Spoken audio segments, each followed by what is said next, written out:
Ono Martin Muganzi wano ku Luganda Radio Podcast era nga tutuuse ku mutwe ogw'e12 era ogusembayo mu lugero luno. Bonna Baasumagira ogwatuwandiikirwa Dr. Nsimbi MB. Kakati katulabayo ate omutwe guno ogusembayo kye gugamba. John yali akyali kugwembwa ng'ate endiga erinnya enju. Anti yali akyali kubye ebbaluwa ya Kate nga baamuguza Volkswagen batuuse nga bamugamba nti tuwe ebisumuluzo by'emmotoka. Ko John nti lwaki? Kobo nti maneja yabatumye okukuggyako mmotoka kuba ensimbi z'omwezi ogwayita zaakulema okusasula, mbu ate n'ebbaluwa ezajja okujjukiza tewaziddamu. John yabaddamu nti bassebo kaŋŋende mu bannange neewole ensimbi ez'omwezi ogwayita n'eza guno nazo nzireete. Kobo nti ebyo onoobinyonnyola maneja nga ffe tumaze okutuukiriza kyatutumye. John yalaba tewali magezi malala ag'okuwonya mmotoka ye okutaalibwa ng'awa abasajja ebisumuluzo nga bazza mmotoka gye yagigula. John olwagikubako eriiso nga bagikulubbya n'alwalirawo ekibiribiri ekyamwebissa ng'enjuba eyeewanise ku ggulu. Ku olwo teyakomba na ku mmere. John mmotoka baagimuggyako nga yakagisasulako siringi 14,900. Yali asigazaayo 29,000 mu 10 zokka agimaleyo. Okuva lwe baamuggyako Volkswagen teyafuna mmotoka ndala.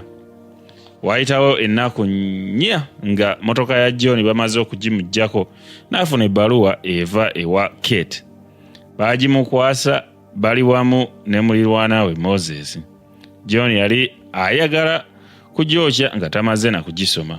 Moses kwe kumuwaliriza nti gisome olabe oba ate biki Kate byakugamba.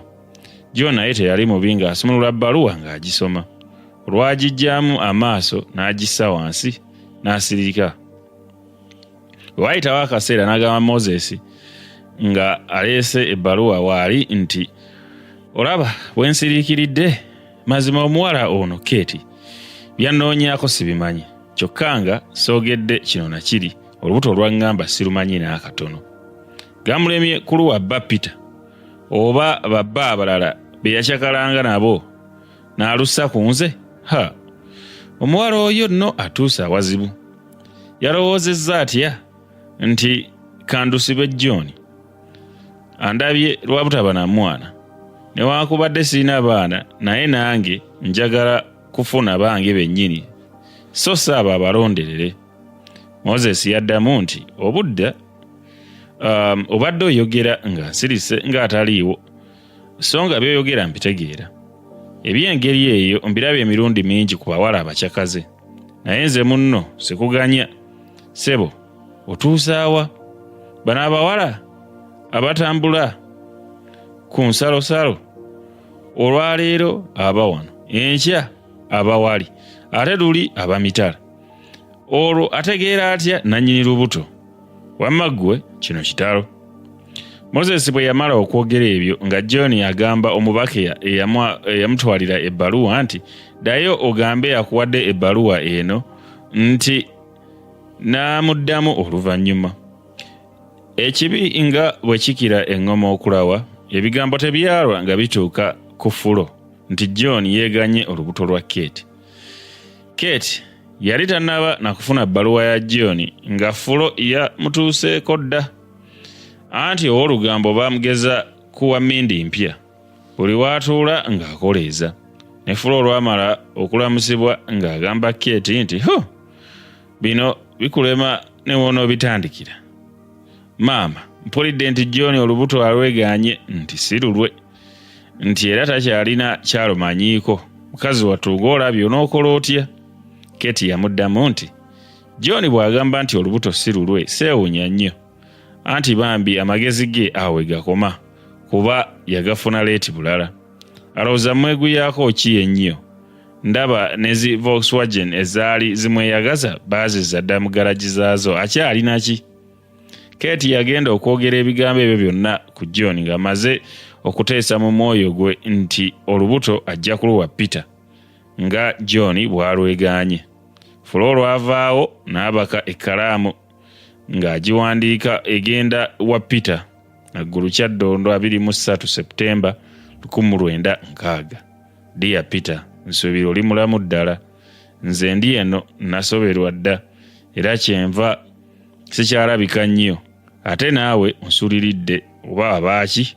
Kyokka wattu Peter, kimanye nti ndi lubuto lwo, n'olwekyo oteekwa okuntwala ng'ekikulu mu bulamu bwo, so si kumanya bumanya kyokka. Nze sirina muyambi mulala, yenna gwe ntunuulidde wazira ggwe. Ng'omaze okufuna ebbaluwa eno nkusaba oggyeko eno tubiyitemu mangu. Yours, Kate. Peter olwamala okusoma ebbaluwa n'agisuula eri n'agamba omubaka eyagimutwalira nti kale genda, n'amuddamu edda. Omubaka yamala okugenda, Peter ebbaluwa n'agiddamu okugisoma omulundi ogwokubiri. Bwe yagimala n'atandika okuyomba yekka nti omuwala ono nga musiru bulala. Baba, John, Henry n'abalala tamanyi na gye bali. Alemye okubatwalira embuto zaabwe n'ayagala okuzisiba ku nze, sijja na kufiira ku lupapula lwange. Mb'okumuwandiikira wazira nze nzennyini nja gendayo mwegambire alekerawo okundeetako akajanja. Enkeera Peter bwe yava ku mulimu yagenda butereevu e Naggulu ewa Kate. Kate olwamulabako emmeeme ye n'ekuba ejjebe, anti bambi yali alowooza nti munne agenze kumulaba lwa bulungi. Yali akamula emicungwa mbw amuwe. Munne mbw'ava ku mulimu anyweko Peter n'amugamba nti nze emicungwa egyange tokamula, maze okuginywako eyo gye nva n'ebindese byamangu nnyo. Ko Kate nti ye mukwano gwange, ebyamangu ebikuleese ebiratukkiriza na kunywa ku bicungwa kenkamudde ate bya ngeri ki? Ko Peter nti oyinza otya okumpandikira ebbaluwa nti simanyi olina olubuto lwange? Nze John oba Henry oba abasajja abalala lwe najjanga wano ne baŋŋamba nti ogenze kukyakala nga tolina abasajja abo, olubuto lutwalire abo bannannyinirwo. Simanyi gye babeera gy'otomanyi. Nze togezanga n'okiddamu nti olina olubuto lwange era nze sijja na wano era sigenda kuddawo. Peter olwamala okwogera ebyo n'afuluma kudda wuwe. Yali atuuka ku mulyango, Kate n'amugamba nti nze sirina musajja mulala, olubuto mmanyi nga lulwo. Ebyo Peter teyabyanukula era teyatunula na mabega, wazira yafuluma bufulumi. Kate yagenda okuwulira nga Austin yayase nadda. Oluvannyuma nga wayiseewo ennaku 3, Kate yalabagana ne Perus mwannyina wa Henry n'amutuma amutegeereze Henry nga Kate bw'alina olubuto lwe era nga bwe yeetaaga okumulaba amangu ennyo bayite mu bigambo ebyo. Perus amawulire bwe yagatuusa ku mwannyina yamuddamu nti Perus, oba onjagala tontegeeza bigambo bya Kate. Yandekanga awo n'agenda mu bbaala n'abantu abalala ng'alowooza nti ze siri muntu. Abo be yagendanga nabo mu bbaala be baba batwala embuto zaabwe. Perus ye yalumirwa nnyo Kate kyeyava agamba mwannyina nti gwe nno kkiriza tugendeyo tuwulire by'agamba. Henry yamuddamu nti nze sirina kiramu kye nnyinza kugamba muwala oyo. Oba gwe oyagala gendayo omugambe nti oli tomuteekako ebyattembere. Munnange mugambe nti ku John ne Peter ne ku basajja abalala kwaba alonda gwawo olubuto. Ebyokuluwanze abisiibule. Perus bwe yatuusa ebigambo bya Henry ku Kate, awo Kate ensi n'etandika omuddugalira. Yagakaaba ne gamuggwa, so nga ate nago tegalina kye gamuyamba. Kwolwo yamanya nti biwooma magaaya, anti yali takyalina buddukiro. Ewa kitaawe yali atya okuddayo olw'ebisebo bye yamanya nga tebyalema kuwaliriza abazadde be kumukyawa. Kate kye yakola kwolwo kwe kusiba ebibye n'ava e Naggulu. Suutikeesi ze 2 yazitwalira ku mutwe ate nga mu mukono akwatiddemu ebintu ebirala. Era okumulaba ng'akirako omukazi w'omwana agenda mu lumbe. Bwe yava e Naggulu yagenda mbuya ew'omukazi omukadde gwe yali amanyi eyamuguzanga amatooke mu katale e Nakkwa.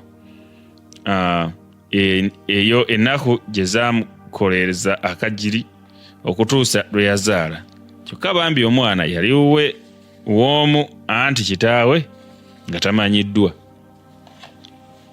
Kate yamala mwezi nga gumu ng'azadde n'agamba omukazi omukadde eyali amusuza nti, mukulu, njagala okkirize okungabiriranga omwana wange ntandike okukola e Kampala. Ko omukadde nti, mwana wange, omwana wo nga muto nnyo, oyagala agabirirwe ng'enfuuzi?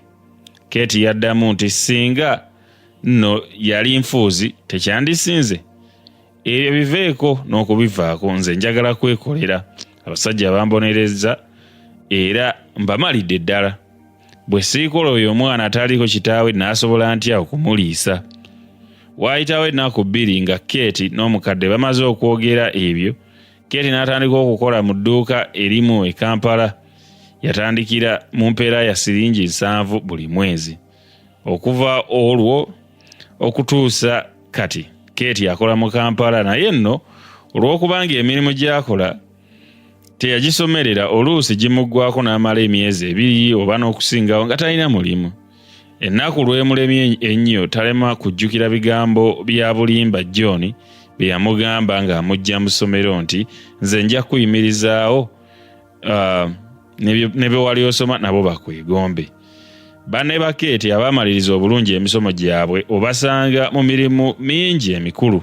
Abamu basomesa, abalala bannansi mu malwaliro, ate abamu bakkalaani be bayita ba short hand typist, abalala bakyala bafumbo.